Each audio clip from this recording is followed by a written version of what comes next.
ጤና ይስጥልን አድማጮች ግንቦት 30 2013 ዓመተ ምህረት አዋሽ 90.7 ኤፍኤም የአዲስ ዕለት መረጃችን ተጀምሯል። በቆይታችን ከባህር ማዶና በሀገራችን የሚያገኘናቸውን መረጃዎች ወደ እናንተ ያደረስን ቆይታ እናደርጋለን። ያለዋዛናው ዜናዎችን ወደ እናንተ ያደረስኩኝ ስንታየው ለማ ደግሞ ቴክኒኩን እየተቆጣጠረ ቆይታ እናደርጋለን። አብራችሁ እንድትቆዩ በአክብሮት ጋብዣለሁ።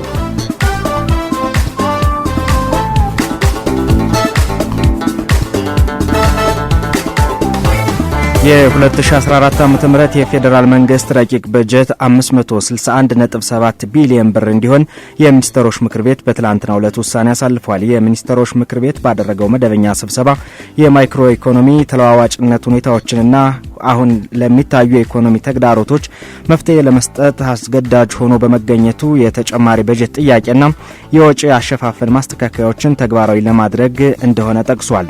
በዚህም ከ2013 ዓ.ም በጀት ጋር ሲነጻጸር የ18 በመቶ ብልጫ እንዳለው ነው የተገለጸው። የቀጣይ ዓመት የ2014 ዓ.ም የሚኒስትሮች ምክር ቤት በጀት በትግራይ ክልል ሰሜኑም የነበረው የህግ ማስከበር እርምጃ፣ በተለያዩ ምክንያቶች ለተፈናቀሉ ዜጎች የዕለት እርዳታ፣ የኮቪድ-19 ወረርሽኝን ለመከላከል ለማዳበሪያ አቅርቦት፣ ለጎርፍ መከላከል፣ ለማዕድንና ነዳጅ ሚኒስቴር ለአቅም ግንባታ ፕሮጀክት የመጠናቀቂያ በጀት በማለቁ በቀጣይ ወራቶች ለሚያስፈልጉ የተለያዩ ወጪዎችም በጀት መመደብ አስፈላጊ ሆኖ በመገኘቱ ይህ ጭማሪ እንደሆነ ተገልጿል። ተጨማሪ በጀቱም ታክስ ካልሆኑ ገቢዎች፣ ከሀገር ውስጥ ብድርና ከልማት አጋሮች በተገኘ ብድርና እርዳታ የሚሸፈን ብር 26.4 ቢሊዮን ተነድፎ ቀርቧል ተብሏል። በጀቱ ለህዝብ ተወካዮች ምክር ቤት ቀርቦ መጸደቅ ይኖርበታል።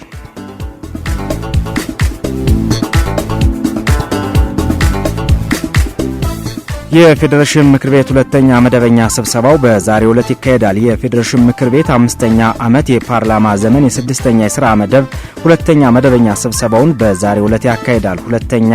ምክር ቤቱ ሁለተኛ መደበኛ ስብሰባውን በተለያዩ አጀንዳዎች ላይ ተወያይቶ ውሳኔዎችና ተጨማሪ አቅጣጫዎችን ያሳልፋል ተብሎ ይጠበቃል። ምክር ቤቱ ሀገራዊ አንድነትን ለማድረግ የሚያስችሉና የህዝብ ለህዝብ ትስስሩን ለማጠናከር የሚረዱ የተለያዩ ውሳኔዎችን በማሳለፍም በጥናት ላይ የተመሰረተ የአሰራር ስርዓቶችን በመዘርጋትና ተግባራዊ በማድረግ የህዝቦችን እኩልነት፣ ፍትሃዊ ተጠቃሚነት፣ አብሮ የማደግ ያስተሳሰብን የማዳበርና የህዝቦችን ኢኮኖሚያዊ እድገትም እንደዚሁ ዲሞክራሲ እድገቶችን የሚያጎለብቱ ተግባራትንም እንደዚህ እንዳከናወነ ተናግሯል። ለአብነትም የፌዴራል ድጎማ በጀትና የጋራ ገቢዎች ክፍፍል ቀመርን በማዘጋጀት ስራ ላይ በመዋሉ በ2013 ዓ.ም በጀት ዓመት ለክልሎች የተሰጠውን የድጎማ በጀት ከ176 ብር በላይ ለክልሎቹ መከፋፈሉ ለፍትሃዊ የሀብት ስርጭትና የህዝቦችን ትስስር በማጠናከር ማሳያ መሆኑን ከምክር ቤቱ የተገኘ መረጃ አመላክቷል።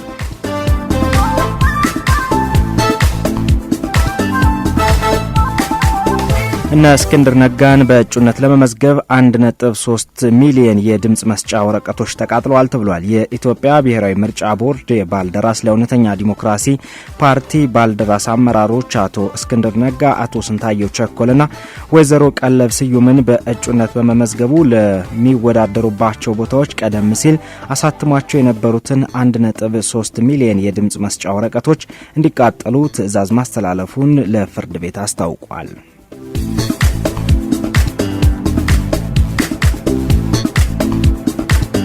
ከ60 ዓመት በፊት የተወጠነው የጣና በለስ ስኳር ፕሮጀክት በትላንትናው ዕለት እውን ሆኖ ተመርቋል።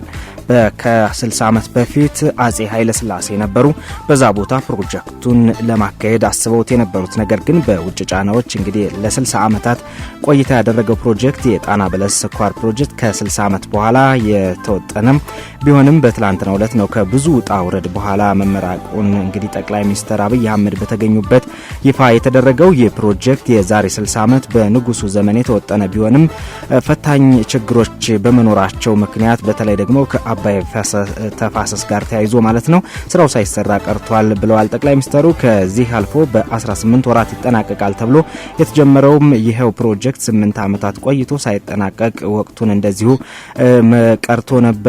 በኢትዮጵያ የመጣው ለውጥ ግን ችግሩን አጥርቶ መፍትሄ በመስጠት በትላንትናው ዕለት ለምረቃ እንዲበቃ እንዳደረገው ጠቅላይ ሚኒስትር አብይ አህመድ ተናግረዋል። አዳዲስ ፕሮጀክቶችን መጀመር፣ የነበሩትን ማስቀጠልና ሁሉንም ፕሮጀክቶች አጠናቆ ማስመረቅ የተተከ የተተኪው ትውልድ ኃላፊነት እንደሚሆንም እንደዚሁ የምንከተለው መርሃ ግብር ነው ሲሉም ጠቅላይ ሚኒስትሩ ተናግረውለታል። በዚህ እቅድ መሰረትም የጣና በለስ ስኳር ፋብሪካ በዚህ እቅድ መሰረት ስለመከናወኑ ጠቅላይ ሚኒስትሩ ተናግረዋል። ጠቅላይ ሚኒስትር አብይ አህመድ ፕሮጀክቱ ተጠናቆ ለምርት እንዲበቃ አስተዋጽኦ ላደረጉ ሁሉ ምስጋናቸውን አቅርበው በትላንትናው ዕለት መርቀውታል።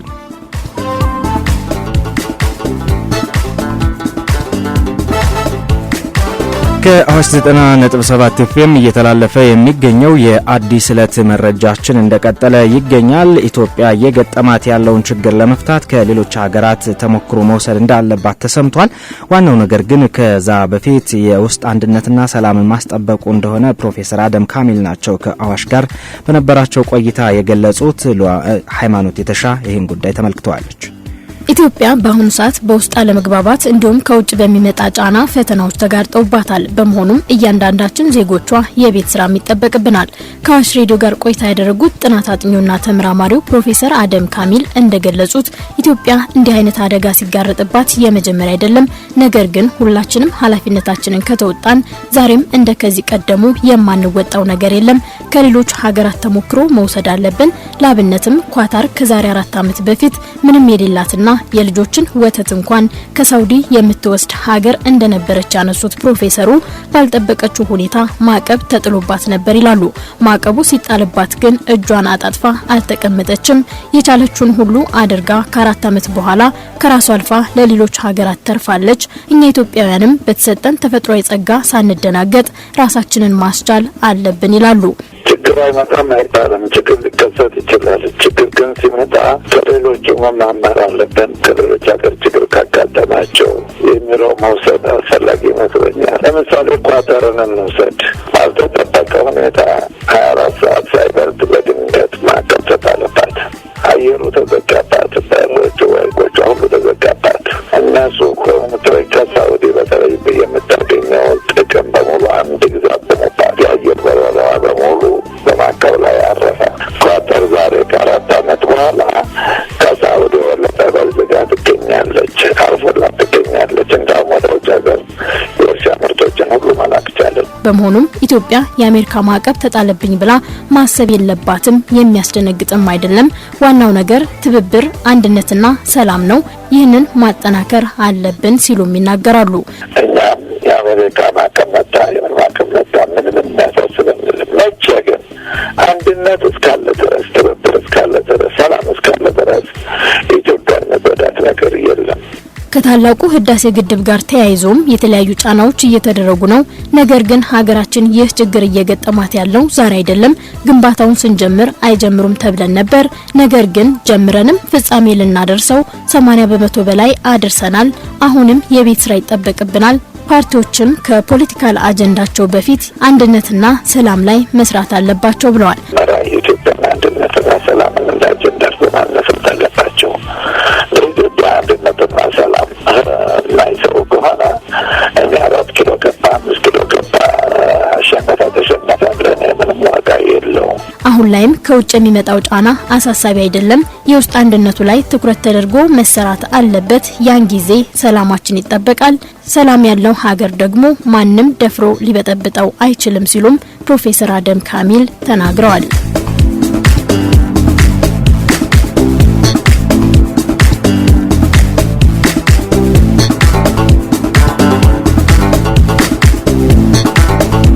ከአዋሽ 90.7 ኤፍኤም እየተላለፈ የሚገኘው የአዲስ ዕለት መረጃችን ጋር አብራችሁ ስላላችሁ እናመሰግናለን። አድማጮቻችን፣ የኢትዮጵያ ጦር ግድቡን እንደ አይን ብሌኑ እንደሚጠብቀው ተሰምቷል። የኢትዮጵያ አየር ኃይል ዋና አዛዥ ሜጀር ጀነራል ይልማ መርዳሳ የኢትዮጵያ ሉዓላዊ መገለጫ የሆነውን የታላቁን የኢትዮጵያ ህዳሴ ግድብ ሰራዊቱ እንደ አይን ብሌኑ በመጠበቅ ላይ እንደሚገኝ ተናግሯል። ሜጀር ጀነራል ይልማ ይህንን ያሉት በትላንትናው ዕለት በኢፌዴሪ አየር ኃይል የምስራቅ አየር ኃይል ምድብ ለሰራዊቱ የእውቅናና የምስጋና መርሃ ግብር በተካሄደበት ወቅት መሆኑን ከኢዚያ ድረገጽ የተገኘ መረጃ አመላክቷል። ሰራዊቱ የሁለተኛው ዙር የግድቡ የውሃ ሙሌት በተጠናቀቀ ጊዜም በተጠበቀው ጊዜ እንዲፈጸምም የሚጠበቅበትን ስራ እየሰራ መሆኑን ሜጀር ጀነራል ይልማ በዚሁ ጊዜ አስረድተዋል። በሌላ በኩል በውስጥም ሆነ በውጭ ቀጣዩ ምርጫ ተገን በማድረግ ሀገሪቱን ለማተራመስና ሁከትና ብጥብጥ ለመፍጠር የሚከናወኑ ተግባራቶችም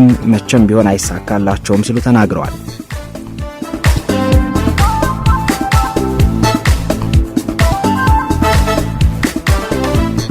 የፌዴራል ፖሊስ አዳዲስ የወንጀል ምርመራ ማዕከሎችንና መመሪያዎችን ይፋ አድርጓል። ቢሮው ባለፉት ዓመታት የተጠርጣሪዎችን ማቆያ ለተለያዩ ስራዎች የሚያገለግሉ ቢሮዎችና ሌሎችንም ላይ የሪፎርም ስራዎችን መስራቱን ነው ያከናወነው። በዚሁም መሰረት እንግዲህ የኢትዮጵያ ፖሊስ የወንጀል ምርመራ መመሪያ መዘጋጀቱ ተገልጿል። አዲሱ መመሪያም ሳይንሳዊ የምርምር ስልቶችን የሚከተል ሲሆን በተጠርጣሪዎቹ ላይ የሰብአዊ መብት ጥሰት እንዳይኖር ያስችላል ነው የተባለለት። በኢትዮጵያ የወንጀል ምርመራ ከሰብአዊ መብት ጥሰት ጋር በተገናኘ ብዙ ክስና ወቀሳ የሚቀርብበት መሆኑን ተከትሎ ባለፉት 3 ዓመታት በተፈጠረው ለውጥ ከፍተኛ መሻሻል እየታየ ይገኛል። ከዚህም በላይ ግን ማሻሻሎች ያስፈልጋሉ ሲሉ ተናግረዋል።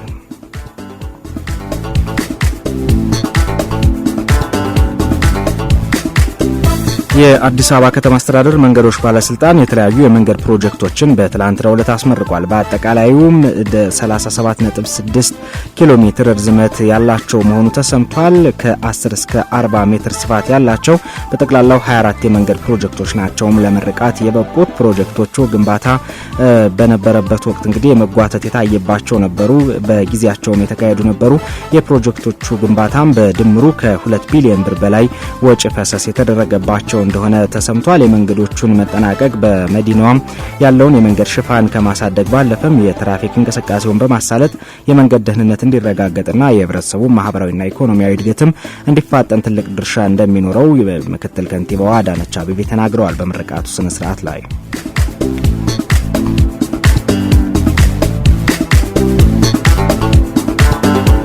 በደብረ ማርቆስ ከተማ ከ5.2 ቢሊዮን ብር በሚበልጥ ወጪ የዘይት ፋብሪካ ተገንብቷል። በደብረ ማርቆስ ከተማ አንድ ባለሀብት ከ5.2 ቢሊዮን ብር በሚበልጥ ወጪ ያስገነቡት የዘይት ፋብሪካም በዛሬው ዕለት ይመረቃል ተብሎ እንደሚጠበቅ ተሰምቷል። የፋብሪካው ስራ አስኪያጅ ኢንጂነር ኢዮብ ወረታው ለኢዜአ እንደተናገሩት ከሆነ ፋብሪካው ከ11 ሄክታር በሚበልጥ መሬት ላይ ከ4 ዓመት በፊት ተጀምሮ ግንባታው ሲካሄድ መቆየቱን አውስተዋል። በሙሉ አቅሙ ማምረት ሲጀምር የተለያዩ የቅባት እህሎችን በመጠቀም በቀን የጥራት ደረጃውን የጠበቀ ከ1 ሚሊዮን 350 ሺህ በላይ ሊትር ዘይት ያመርታል፣ የምግብ ዘይት ያመርታል ሲሉ ገልጸውታል። አሁን ባለበት ደረጃም ለ1500 ዜጎች የስራ ዕድል በመፍጠር ተጠቃሚ ማድረግ እንደተቻለ ጠቅሰው በሙሉ አቅሙ ወደ ማምረት ሲገባም ከ3000 በላይ ለሚሆኑ ዜጎች የስራ ዕድል እንደሚፈጥር አመላክተዋል። በተጨማሪም ከ500 ሺህ የሚበልጡ አርሶ አደሮችን በማህበር በማደራጀት ለፋብሪካው ግብአት የሚሆኑ ጥሬ ግብአቶችን አምርተው በማቅረብ ተጠቃሚ እንዲሆኑም እንደሚደረግ እንደዚሁ ጠቅሰዋል። ፋብሪካው የሀገር ውስጥ የዘይት ፍላጎት እንዲሟላ ከማገዝ በተጨማሪም ከሚመረተው 40 በመቶ የሚሆነውን ወደ ውጭ እንደሚልክም እንደዚሁ አስታውቋል። ይህም ደግሞ ለምንዛሬ ትልቅ አቅም ይፈጥራል ተብሏል። ወደ ውጭ ከሚላከው የዘይት ምርትም በአመት ከ2 ቢሊዮን ዶላር በላይ ገቢ በማስገኘት የሀገሪቱን የውጭ ምንዛሬ አቅርቦት እጥረት ለማቃለልም እንደሚያግዝ እንደዚሁ ተሰምቷል። የፋብሪካው ተረፈ ምርትና ሌሎችም ግብአቶችን በመጠቀም የእንስሳት መኖ ማቀነባበሪያ፣ ፈሳሽ ሳሙናዎችን ጨምሮ ሌሎች ተጓዳኝ ምርቶችንም ለማምረት እንደዚሁ የታሰበ ነገር ስለመኖሩ ተናግረዋል። በደብረ ማርቆስ ከተማ አስተዳደር ተገንብቶ ግንቦት 30 2013 ዓ.ም ለምረቃ ይበቃል። ይህም ማለት በዛሬው ዕለት ማለት ነው። የስያሜውም እንግዲህ WA የተሰኘ የዘይት ፋብሪካ እንደሆነ ተነግሯል። ከአዋሽ 90.7 ኤፍኤም እየተላለፈ የሚገኘው የአዲስ ዕለት መረጃችን እንደቀጠለ ነው የሚገኘው። በሀገራችን የሚገኙ የሲቪል ማህበረሰብ ድርጅቶች ለ6ኛው አጠቃላይ ሀገራዊ ምርጫ የበኩላቸውን እንዲወጡ ጥሪ ቀርቧል። ተጨማሪውን አብረን እንከታተል።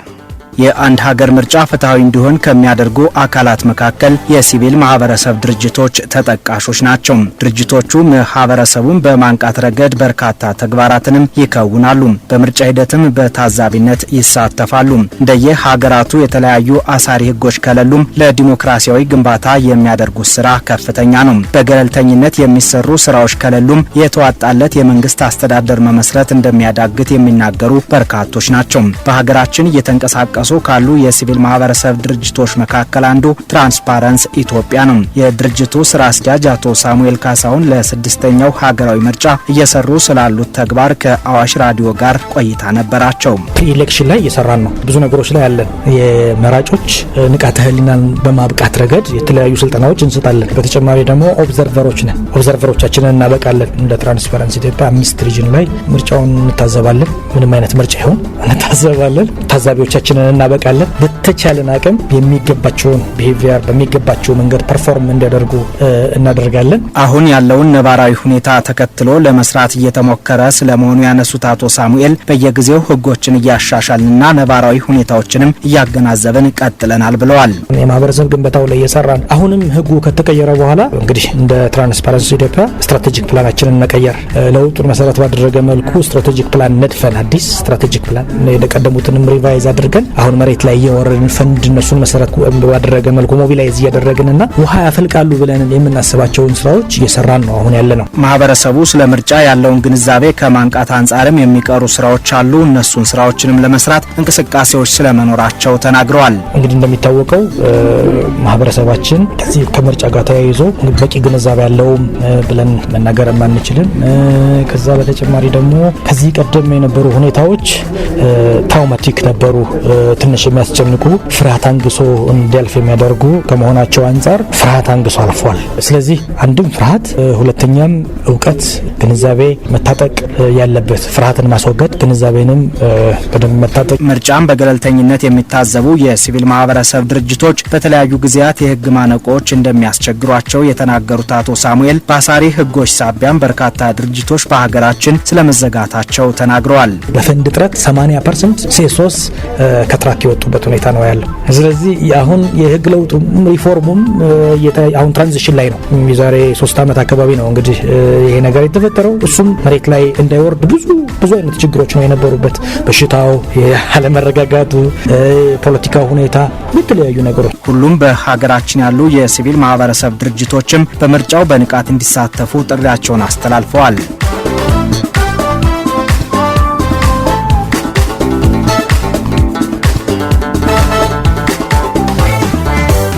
ኢዜማ በአዲስ አበባ ባለቤትነት ጥያቄ ላይ የማመቻመቻ አቋም እንደሌለው አስታውቋል። የኢትዮጵያ ዜጎች ለማህበራዊ ፍትህ ፓርቲ ኢዜማ በአዲስ አበባ ባለቤትነት ጥያቄ ላይ ምንም አይነት ብዥታ እንደሌለውና በጉዳዩ ላይም የማመቻመቻ አቋም እንደማይከተል ነው ያስታወቀው። ፓርቲው ይህን አቋሙን የገለጸው ባለፈው ቅዳሜ ግንቦት 28 ቀን በአዲስ አበባ ዋቢ ሸበሌ ሆቴል በነበረው ህዝባዊ የውይይት መድረክ ላይ ነው።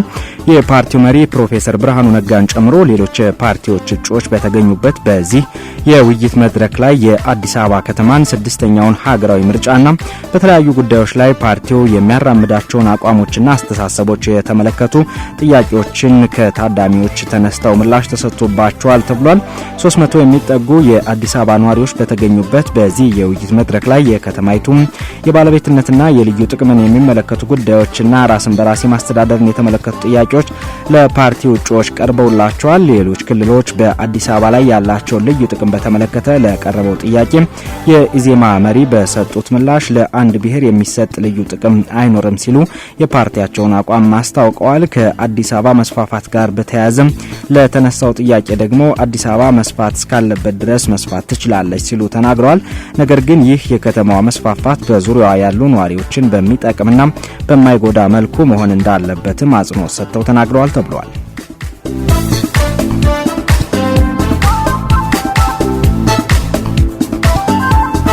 ብሔራዊ መግባባት እንዲኖር በትኩረት እንሰራለን ያለው ደግሞ የአማራ ብሔራዊ ንቅናቄ አብን ነው። ብሔራዊ መግባባት እንዲኖር በትኩረት እንደሚሰራ የአማራ ብሔራዊ ንቅናቄ አብን አስታውቋል። ፓርቲው 6ኛውን ሀገራዊና ክልላዊ ምርጫ አስመልክቶ ያዘጋጀውን ማኒፌስቶ በባህር ዳርና አካባቢዋ ለሚገኙ ደጋፊዎቹ ባለፈው ቅዳሜ እንደዚሁ አስተዋውቋል። የፓርቲው ከፍተኛ አመራርና የባህር ዳር ከተማን ወክለው ለሕዝብ ተወካዮች ምክር ቤት በእጩነት የቀረቡት ዶክተር ደሳለኝ ጫኔ እንደገለጹት ከሆነ ፓርቲያቸው ብሔራዊ መግባባት እንዲኖር አበክሮ እንደሚሰራ ተናግረዋል።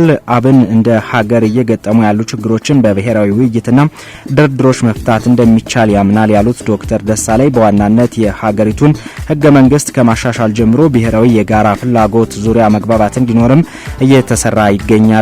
ፓርቲያችን እሱን እያደረገ ነው ብለዋል። ባለፉት 30 ዓመታትም በዜጎች ላይ ለተፈጸሙ ጥፋቶችና ጥቃቶች የሽግግር ፍትህ እንደሚያስፈልግ ፓርቲያቸው እንደሚያምን እንደዚሁም አስገንዝበዋል። ባለፉት ዓመታት ዜጎች የተፈጸመባቸውን በደል ተለይቶ አጥፊዎች በህግ ፊት ቀርበው በጥፋታቸው ልክ በህግ እንዲቀጡና ለተጎዱትም በጥፋታቸው ልክ ተገቢ ካሳ እንዲከፈላቸው አብን አተኩሮ ይሰራል ሲሉም ተናግረዋል። ዶክተር ደሳለኝ አብን ሁሉም ኢትዮጵያውያን እኩል የሚቀመጡበት ህገ መንግስት እንዲኖር አበክሮ ይሰራልም ነው ያሉት ዶክተር ደሳለኝ 15 የህገ መንግስት ማሻሻያ አንቀጾችም እንዳሏቸው ተናግረው መንግስት አንቀጾቹ እንዲሻሻሉ አስረጅ ምክንያቶችን በመጥቀስም ለሚመለከተው አካል ማስገባት እንደተቻለ ተናግረዋል። ፓርቲያቸው አሁን ላይ የኢትዮጵያ ዲፕሎማሲ ወርዷል ብሎ እንደሚያምን ጠቅሰው አብን መንግስት ሆኖ ቢመረጥ የውጭ ዲፕሎማሲው በተማረና ወቅቱ በሚዋጀው ዲፕሎማሲ እንዲመራ የማድረግ ስራን ይሰራል ሲሉ ተናግረዋል። አብን ያስጨነገፈና ጤናማ ስርዓታዊ ለውጥ እንዲፈጠርም ያልጨነገፈና ጤናማ ስርዓታዊ ለውጥ እንዲኖርም እንደሚሰራ እንደዚሁ ተናግረዋል። የፓርቲው የውጭ ጉዳይ ግንኙነት ኃላፊና የአብንና ባልደራስ ለሁለተኛ ዲሞክራሲ ጥምር ስራ አስፈጻሚ ዶክተር ቴዎድሮስ ኃይለማርያም ናቸው። ይሄኛውን በተለይ ወጥ ስርዓትን እንዘረጋለን የሚለውን የተናገሩት የሀገራዊ ወቅታዊ ሁኔታ ጥሬ የስልጣን ስግብግብ ወይም ግብግብ ከፓርቲ መስመርና ጥቅም የላቀ ጉዳይ መሆኑን በመገንዘብ ፈተናዎችን ለማለፍ በትኩረት እየተሰራ ስለሚገኝ እንደዚሁ እዛ ላይ መረባረብ እንደሚያስፈልግም ተናግረዋል። ብሔራዊ መግባባት ዘላቂ ሰላም፣ ፍትሃዊና እኩልነት የሰፈነባት ሀገርና ዲሞክራሲያዊ ስርዓት እንዲፈጠር የሚያስችል አሰራር እንዲዘረጋ ለማስቻልም ይሰራል በማለት ጠቅሷል። አብንና ባልደራስ ለእውነተኛ ዲሞክራሲ የጀመሩትን አስተማሪ በሆነ መንገድ በጋራ የመስራት ጥምረትም ተመሳሳይ አዎንታዊ ሀሳብ ያላቸውን ኃይሎች በማሰባሰብ ሀገርን የማዳን ተልእኮ ተጠናክሮ እንደሚቀጥልም እንደዚሁ በባህር ዳሩ መድረክ ላይ ተነስቷል። በውይይት መድረኩ ላይ የፓርቲው ከፍተኛ አመራሮች፣ የባህር ዳርና አካባቢዋ ደጋፊዎችም ተገኝተዋል ተብሏል።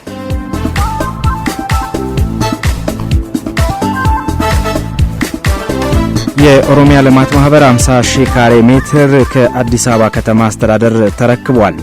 ባለፈው ግንቦት 27 ቀን ነው ይህንን የተረከበው። የኦሮሚያ ልማት ማህበር ኦልማ ለተለያዩ አገልግሎቶች የሚውል ህንጻ መገንባት የሚያስችለውን 50,000 ካሬ ሜትር ነው ከአዲስ አበባ ከተማ አስተዳደር የተረከበው።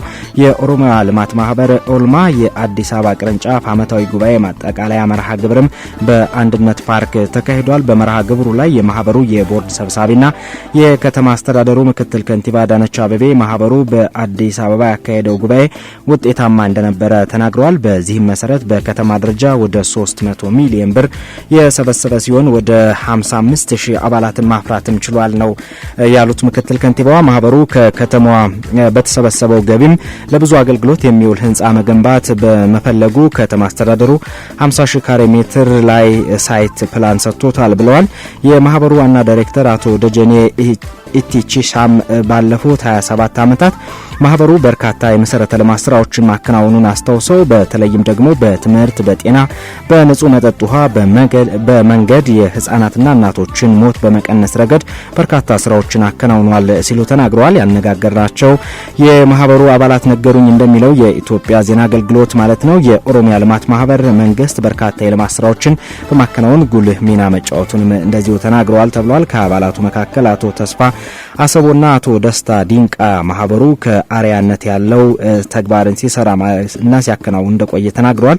ሌሎች የልማት ማህበሮችም ከኦሮሚያ ልማት ማህበር ልምድ በመውሰድ መንግስት ተደራሽ የማይሆንባቸውን የልማት ስራዎች ላይ ትኩረት አድርገው እንዲሰሩ እንደዚሁ ምክረ ሀሳባቸውን ሰጥተዋል። የኦሮሚያ ልማት ማህበር በ1985 ዓ.ም የተመሰረተ ሲሆን እስካሁንም ከ4,000 በላይ የመሰረተ ልማት ፕሮጀክቶችን እንዳከናወነ ተሰምቷል።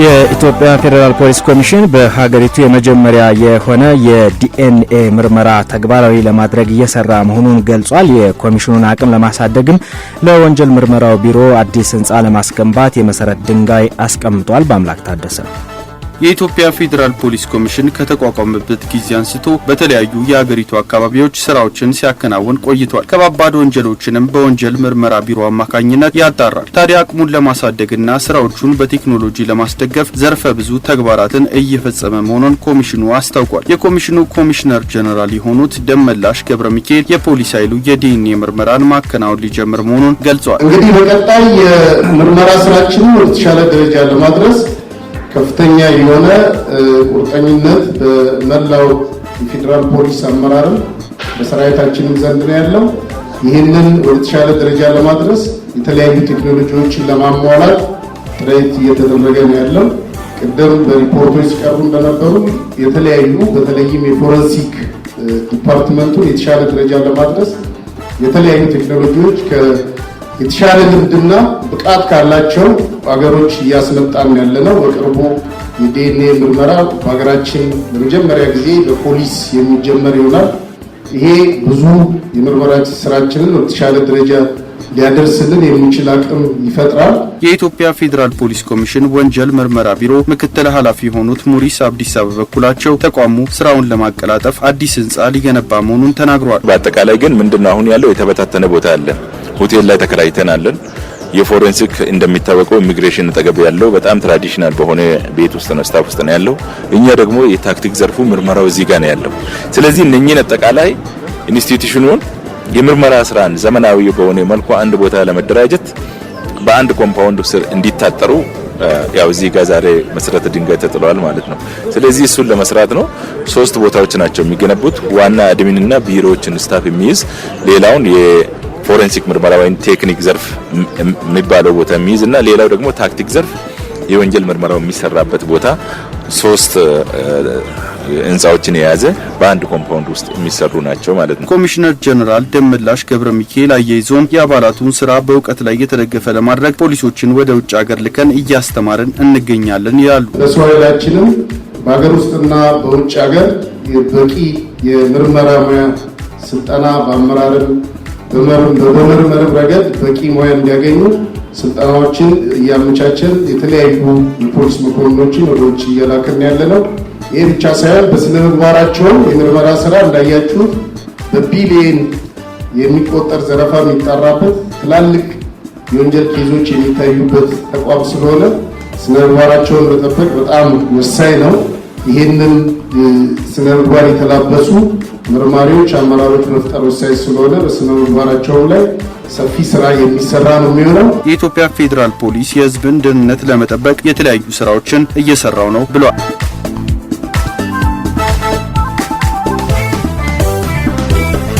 ከአዋሽ 90.7 ኤፍኤም እየተላለፈ የሚገኘው የአዲስ ዕለት መረጃችን አሁንም መደመጡን ይቀጥላል። አብራችሁን ስላላችሁ እጅግ አድርገን እናመሰግናለን። ያለዋዛናው መረጃዎችን ወደ እናንተ እያደረስኩ ነው። የውጭ ባንዳዎችን ለማራቅ ባንዳዎችን ማጥራት ያስፈልጋል ሲሉ ጠቅላይ ሚኒስትር ዶክተር አብይ አህመድ ተናግረዋል። የውጭ ባንዳዎችን ለማራቅ ቅድሚያ የውስጥ ባንዳዎችን ማስቆምና ማጥራት እንደሚያስፈልግ ጠቅላይ ሚኒስትር አብይ አህመድ በትላንትናው ዕለት ነው የገለጹት። ጠቅላይ ሚኒስትሩም ይህንን ያሉትም በትላንትናው ዕለት የጣና በለስ የተቀናጀ የስኳር ፋብሪካ በተመረቀበት ወቅት ባስተላለፉት መልእክታቸው ነው። ጠቅላይ ሚኒስትር አብይ ሀገራችን የብልጽግና ጉዞ 2 ሳንካዎች ያሉት መሆኑን በመግለጽ እነሱም አንድም ከባንዳዎች ሁለትም ደግሞ ከባንዳዎች ነው ሲሉ ደግመው ገልጸውታል።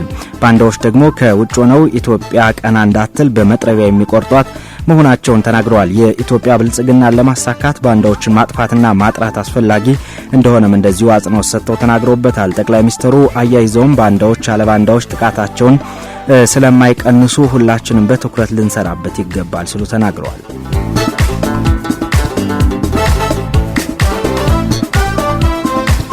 በአጣዬ ከተማ የመንግስት አገልግሎት ሰጪ ተቋማት በዛሬው ዕለት ስራ እንደሚጀምሩ ተሰምቷል። ሰራተኞችም በዛሬው ዕለት ወደ ስራ ገበታቸው በሰዓት እንዲገኙ ጥሪ ቀርቧል። በሰሜን ሸዋ ዞን አጣዬ ከተማ አስተዳደር የመንግስት መስሪያ ቤቶች ከዛሬ ሰኞ ጀምሮ ወደ መደበኛ ስራቸው እንደሚመለሱም የኢኖቬሽንና ቴክኖሎጂ ሚኒስትር ዴኤታ ዶክተር አህመድ መሐመድ በሰሜን ሸዋ ዞን አጣዬ አስተዳደር ከተማ ለመንግስት መስሪያ ቤቶች የሚውል ግምቱ ከ10 ሚሊዮን ብር በላይ የሆነ የቢሮ መገልገያ ቁሳቁሶች ድጋፍ መደረጋቸውን ጠቅሰው ነው ይህንን መልእክት ያስተላለፉት። ሚኒስትር ዴኤታው አህመዲን መሐመድ ከሚመሩት ሚኒስቴር መስሪያ ቤትና ከተለያዩ ወዳጆች በማሰባሰብ ነው ድጋፉ የተበረከተውም ተብሏል። የኢኖቬሽንና ቴክኖሎጂ ሚኒስትር ዴኤታ አህመዲን መሐመድ በአጣዬ የመንግስት አገልግሎት ተቋማት ስራ ማስጀመር መርሃ ግብር ላይ በከተማዋ ተከስቶ የነበረው የጸጥታ ችግር ተፈቶ ወደ ቀደመ ሰላማዊ እንቅስቃሴ መመለሱ መልካም መሆኑን ጠቅሰው ለዚህም ተፈጻሚነት የመንግስት ሰራተኞች ቁርጠኝነት ወሳኝ ነው፣ ስለሆነም በጊዜው ወደ ስራ እንዲገቡ ሲሉ ጥሪያቸውን አስተላልፈዋል።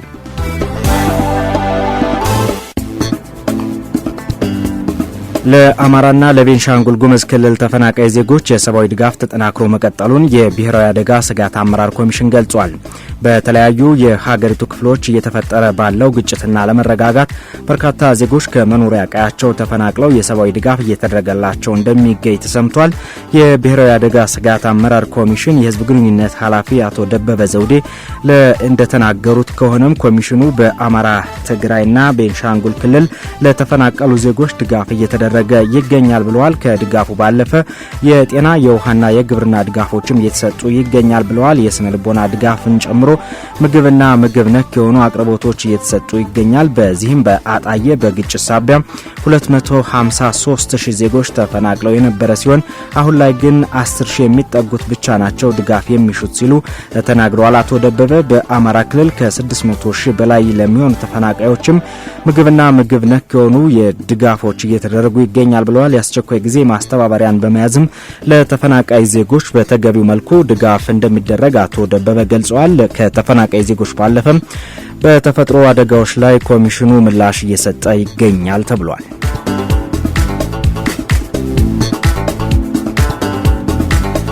በቀጣይነት ወደ እናንተ የሚደርሰው መሰናዷችን ደግሞ ሳምንታዊ የህግ ጉዳያችን ነው። ሃይማኖት የተሻ እንደሚከተለው አሰናድተዋለች። አብረን እንከታተል።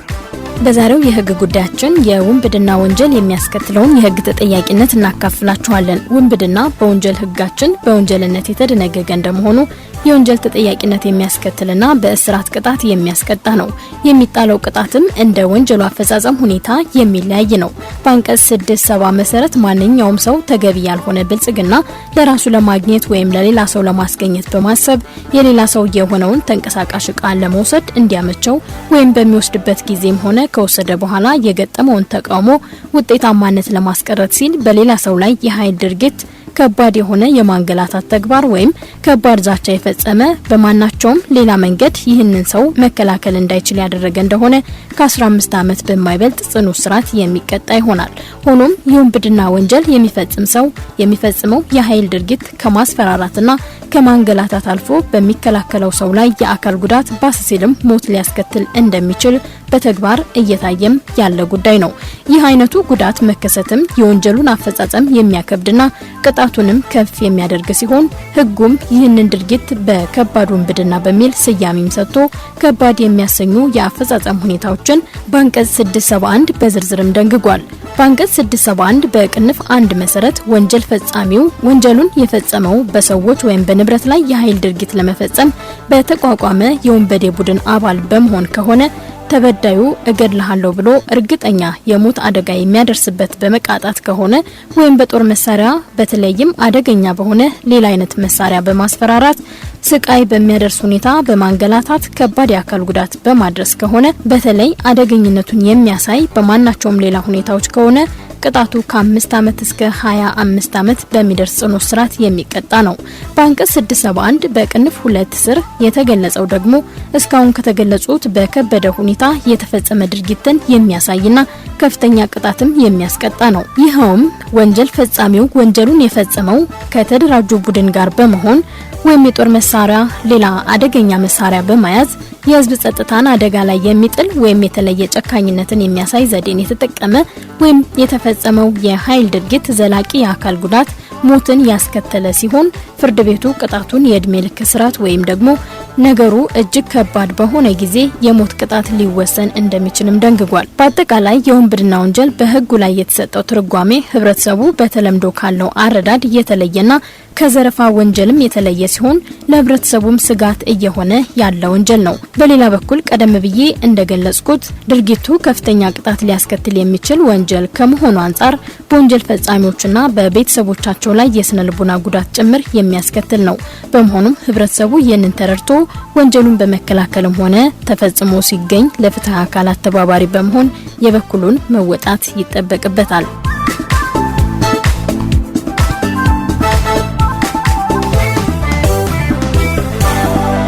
ከአዋሽ 90.7 ኤፍኤም እየተላለፈ የሚገኘው የአዲስ ዕለት መረጃችን እንደቀጠለ ይገኛል። አሁን ደግሞ ከባህር ማዶ ወዳገኘናቸው ጉዳዮች እናመራለን። በቡርኪና ፋሶ በተፈጸመ ጥቃት የተገደሉ ሰዎች ቁጥር በትንሹ 138 መድረሱ ተሰምቷል። ቅዳሜ ዕለት በሰሜናዊ ቡርኪና ፋሶ ጂሃዲስት ታጣቂዎች ፈጸሙት በተባለው ጥቃት ቢያንስ 138 ሰዎች መገደላቸውን የሀገሪቱ መንግስት ነው ያስታወቀው። ጥቃቱ የተፈጸመው ቡርኪና ፋሶ ከኒጀር በሚያዋስነው ሶልሃን ያግዝ በተባለ ግዛት ነው። የሀገሪቱ መንግስት ጥቃቱን የፈጸሙ ኃይሎች አሸባሪዎች ናቸው ሲል ፈርጇል። እስካሁን ንጹሃን ለሞቱበት ለዚህ ጥቃት ኃላፊነት የወሰደ አካል ግን የለም። እሳቸው ምንም እንኳን አሸባሪ ቢሉም የሀገሪቱ መንግስትም በደረሰው ጥቃት ማዘኑን ገልጾ የ3 ቀን ብሔራዊ ሐዘን ቀን አውጇል። ዘገባዎች እንደሚያመላክቱም አልቃይዳና አይኤስኤስ በምዕራብ አፍሪካ ሳህል ቀጠና የፈረንጆች 2021 ከገባ በኋላ በተደጋጋሚ ጥቃታቸውን እያደረሱ ይገኛል።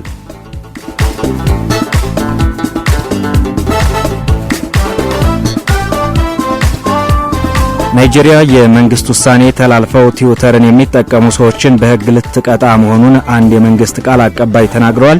የናይጄሪያ መንግስት ባለፈው አርብ ትዊተር የተሰኘው ማህበራዊ ድራምባ እንዲታገድ ውሳኔ አስተላልፎ የነበረ መሆኑ የሚታወስ ነው። የተንቀሳቃሽ ስልክ ኔትወርክ አቅራቢዎች ትዊተርን ለተጠቃሚዎቻቸው እንዳያቀርቡ የታገዱ ቢሆንም አንዳንድ ሰዎች ግን በድብቅ ድራምባውን እየተጠቀሙ እንደሚገኝ ተሰምቷል። ድራምባው የናይጄሪያው ፕሬዝዳንት ሙሐመድ ቡሃሪ የትዊተርን ህግ የጣሰ መልእክትን ትዊት አድርጓል በሚል ጽሁፍ እንዲሰርዝ ካደረገ በኋላ ነው መንግስት ከዚህ ውሳኔ ላይ ከማገዱ ላይ የደረሰው ተብሏል። መልእክቱ ከመሰረዙ በፊትም አንዳንድ ሰዎች ያዩት ሲሆን የፕሬዝዳንቱ ጽሁፍ ከ40 ዓመት በፊት የተካሄደው የናይጄሪያ እርስ በርስ ጦርነት በሀገሪቱ ደቡብ ምስራቅ አካባቢ ያለውን የመገነጣጠል ሐሳብ ያስቀረ ነው የሚል ነበረ ብሏል ቢቢሲ በዘገባው።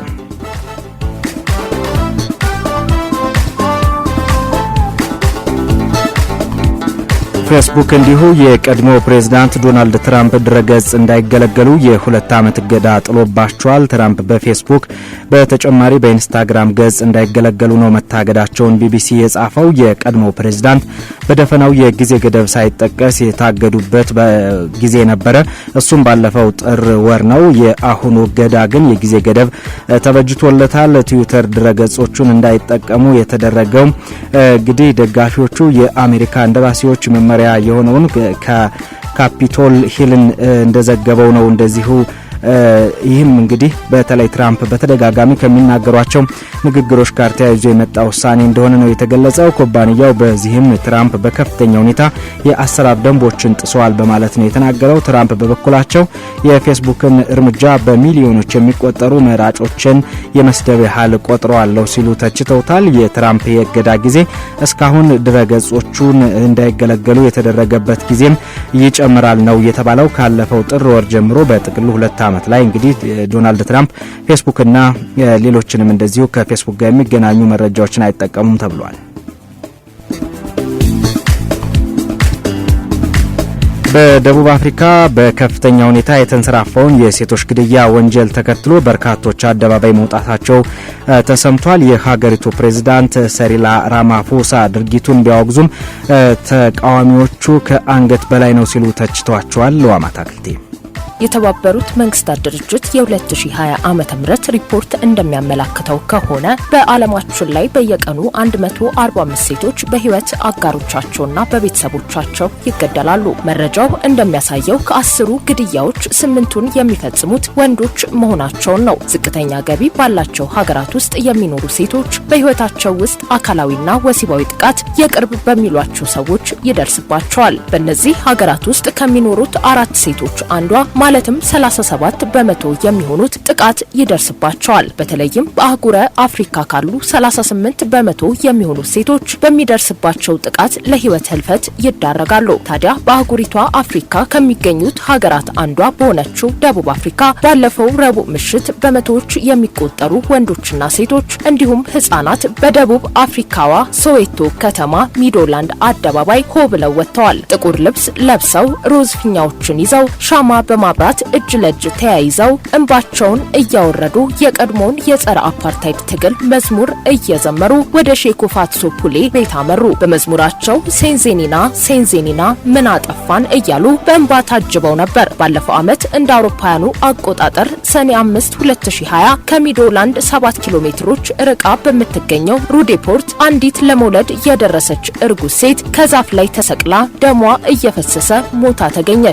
ለቀናት ከእይታ ተሰውራ ቤተሰቦቿ ሲያፈላልጓት የነበረ ሲሆን በኋላም ሰኔ 8 ቀን 2020 ዓ.ም አስክሬኗ በአካባቢው ነዋሪዎች ተገኝቶ በሀገሪቱ ብሔራዊ ቴሌቪዥን ስሟና ፎቶዋ ተለጥፎ ዜናው ሲተላለፍ ለቀናት የጠፋችው ልጃቸው መሆኗን የተገነዘቡት የ28 ዓመቷ ወጣት ቲሼጎ ቤተሰቦች እንደ እብድ አደረጋቸው። የ28 ዓመቷ ቲሼጎ ደረቷ ላይ በጥይት ተመታ ህይወቷ ካለፈ በኋላ ዛፍ ላይ ተሰቅላ ነበር የተገኘችው። በወቅቱም የ8 ወር እርጉዝ ነበረች።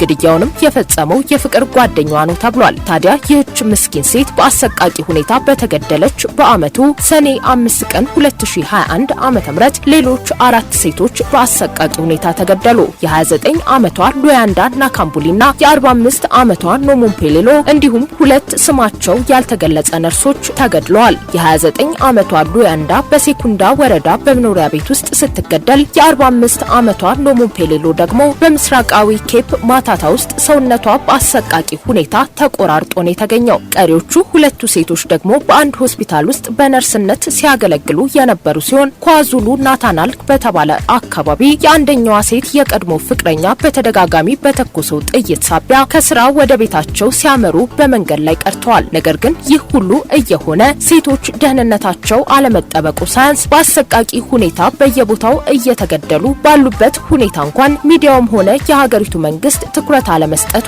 ያንገበገባቸው ዜጎች ባሳለፍነው ረቡዕ አደባባይ ወጥተዋል። የሴቶች ጥቃት ይቁም፣ ሴቶችም ሰዎች ናቸው፣ በቃን የሚሉ ጽሁፎችን ያነገቡ ባነሮችንም ይዘው ታይተዋል። መንግስት የእነዚህን ሟች ሴቶች ቁጥር እየደመረ ከሪፖርት ማድመቂያነት በዘለለ ያደረገው ነገር የለም ሲሉም ተደምጠዋል። መንግስት ለሴቶች ከሚሰጠው ከለላ ይልቅ ለፖለቲከኞች ይጨነቃል፣ ችግሩ ቤታቸው ካልገባ የሚረዱት አይመስለንም ሲሉም አስተያየታቸውን ሰጥተዋል።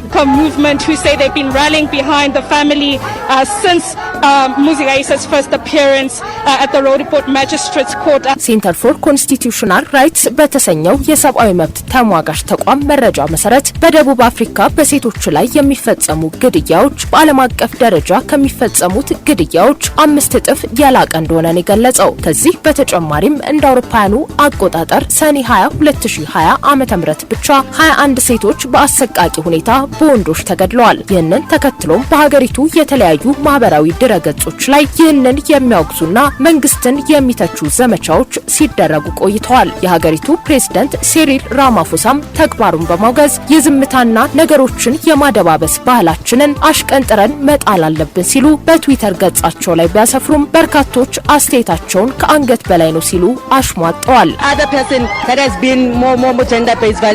So right now we are here again like the previous court case, it was just dismissed in less than a minute. አሁን ላይ በሀገሪቱ የአሰቃቂ ግድያ ሰለባ የሚሆኑ ሴቶች ቁጥር በከፍተኛ ሁኔታ እያሻቀበ ሲሆን የሰብአዊ መብት ተሟጋቾችና በርካታ ጦማሪያን መንግስት ተገቢውን ከለላ እንዲሰጥና እርምጃ እንዲወስድም ጫና ማድረጋቸውን ቀጥለዋል። የግድያ ሰለባዎቹ ሴቶች ትክክለኛ ቁጥርም በሪፖርቱ ከተመላከተው 2 እጥፍ ሊሆን እንደሚችልም መረጃዎች ጠቁመዋል። ዘገባውን ስናጠናቅር አልጀዚራና አሶሺየትድ ፕሬስን ዋቢ አድርገናል። የተወደዳችሁ አድማጮቻችን ከውጭ ዝርዝር ዜናችንና ከሀገሮቻችን መልእክት ተመልሰናል። አሁን ደግሞ ስፖርታዊ መረጃዎች ወደናንተ ይደርሳሉ። ስፖርታዊ መረጃዎችን ሊያደርሰን ደግሞ ዮሴፍ ከፈለኝ እዚህ ስቱዲዮ ይገኛል። ዮሴፍ እንደምን አለ? እግዚአብሔር ይመስገን። የተከበራችሁ አድማጮቻችንም እንደማደራችሁ ብያለሁ። መልካም እንግዲህ መረጃዎችን ማድረስ ትችላለህ። እንግዲህ ያው ከአትሌቲክሱ እንደ መርዶ ዜና በሚቆጠር ነው ምን ጀምረው በተለይ አልማዝ አያና የ10 ሺህ ሜትሩን እንግዲህ ሪካርድ ረጅም ጊዜ ነበር። ትናንትና እንግዲህ የተካሄደው ውድድር ደግሞ ያው ሲፋን ትውልደ ኢትዮጵያዊቷ ሲፋን ሀሰን በ10 ሰከንድ ቅድሚያ በመያዝ 27 ደቂቃ ላይ ቅድሚያ በመያዝ በተለይ የአልማዝ 10 ሜትር ከ5 ዓመት በፊት የያዘችው ማለት ነው። በ10 ሜትር ነው 29 ከ0682 በመግባት ሲፋን ሀሰን ለኔዘርላንድ ነው የምትሮጠው። ኢትዮጵያዊቷ ትውልደ ኢትዮጵያዊት ነች። በነገራችን ላይ ጥሩነሽ ዲባባና መሰረት ደፋር ባሉበት በጣም በነገሱበት ዘመን ሲፋን አሯራጭ ነበረች። በምንም መንገድ ቀድማቸው ማሸነፏ ነው ዜና የሚሆን የነበረውና ነገር ግን ያው ጊዜው ሆነና በርታ ሰርታ የአልማዝ አያናን የ5 ዓመት ሪካርድ በ2 ሰዓት በ29 ደቂቃ 06.82 መግባት አሸንፋለች። እንግዲህ በሄንግሎ ነው የተካሄደው። እንግዲህ ለአልማዝ ይሄ ማለት ለሲፋን ይሄ ማለት እንግዲህ በቶኪዮ ኦሎምፒክ ምን ያህል ቀንደኛ ተፎካካሪ እንዳለን ኢትዮጵያና ኔዘርላንድ ከኬንያ ሯጮች ጋር ምን ያህል ሊፎካከሩ እንደሚችሉ የሚያሳይ ውጤት ነው የሚሆነው። ለማንኛውም ግን ሲፋን የአልማዝ አያናን ሪካርድ ሰብራለች። በነገራችን ላይ በወንዶችም ቀነኒሳ እና ኃይሌ እየተሰበረ ነው በኬንያውያን በእነሱ ስር እየሆነ ያለው መረጃዎች እሱን የሚያሳዩትና እንግዲህ ኦሎምፒኩ ላይም የውስጡ ዘገባችንን መበርታት ይጠበቅብናል የሚለውን ጉዳይ ለመግለጽ ያለው። ወደ ውጭ ስፖርታዊ መረጃዎች አለፍን። አርሰናልን ይመለከታል። በተለይ ሩበን ኔቬስ የወልቭስ ተጫዋች ላይ ከፍተኛ ጥረት ማድረግ ላይ ይገኛሉ። በተለይ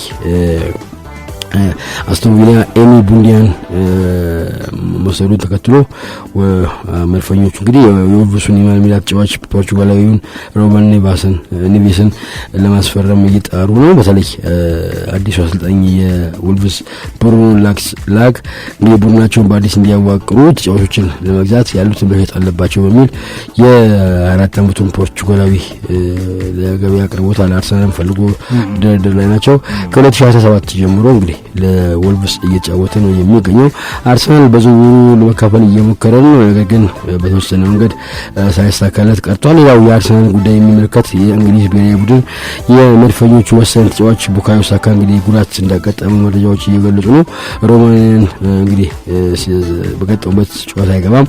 በተለይ የአውሮፓ ዋንጫ ላይ ከሜዳ ያልቀው የተረጋገጠ ነገር የለም።